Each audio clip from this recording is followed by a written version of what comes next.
Cette menace devrait toucher tous les continents. En Europe, les Pays-Bas, la France et le Royaume-Uni sont notamment désignés.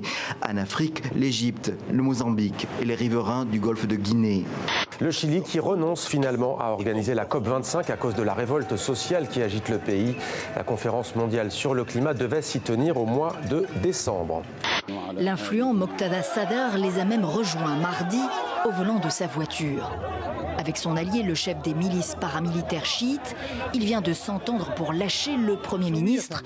Adel Abdelmahdi pourrait être le premier fusible du dégagisme en Irak, probablement pas le dernier.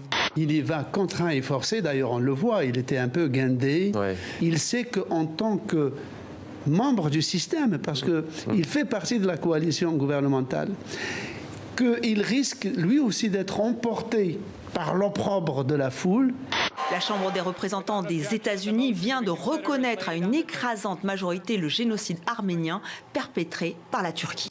C'est extrêmement important. C'est comme si on disait aujourd'hui, ça n'a aucune importance qu'on ait reconnu la Shoah, le génocide juif. C'est très très important pour qu'on puisse construire l'avenir. Et d'ailleurs, le président Erdogan ferait mieux, au lieu de déclarer qu'il ne reconnaît pas la décision de la Chambre des représentants, on ne lui a pas demandé de le reconnaître, lui devrait faire un retour vers le passé pour revisiter son histoire. La nouvelle secrétaire générale a très bien compris le sens de notre démarche et le souhait d'avoir en effet, comme vous le disiez, une plus grande participation.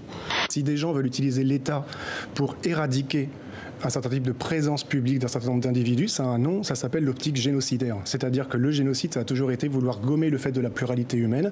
Et si jamais vous désignez un certain nombre de catégories de personnes comme vous ne voulez plus les voir, vous êtes dans une optique génocidaire. Là, vous-même, en utilisant ce mot, en fait, vous reproduisez ce que vous dénoncez dans ce livre. Pas du tout. Je dis très clairement qu'il y a des ennemis, des gens qui se mobilisent pour utiliser l'État pour réprimer une catégorie de personnes. Et je pense qu'il est très important que l'État soit au contraire le lieu où on organise la coexistence de la pluralité humaine. Quand on tient des discours extrêmement radicaux, on ne souhaite peut-être pas des conséquences aussi extrêmes, mais quand des conséquences aussi extrêmes se produisent, c'est-à-dire quelqu'un qui prend un fusil et qui tire sur des hommes, eh bien il faut aussi s'interroger sur sa responsabilité.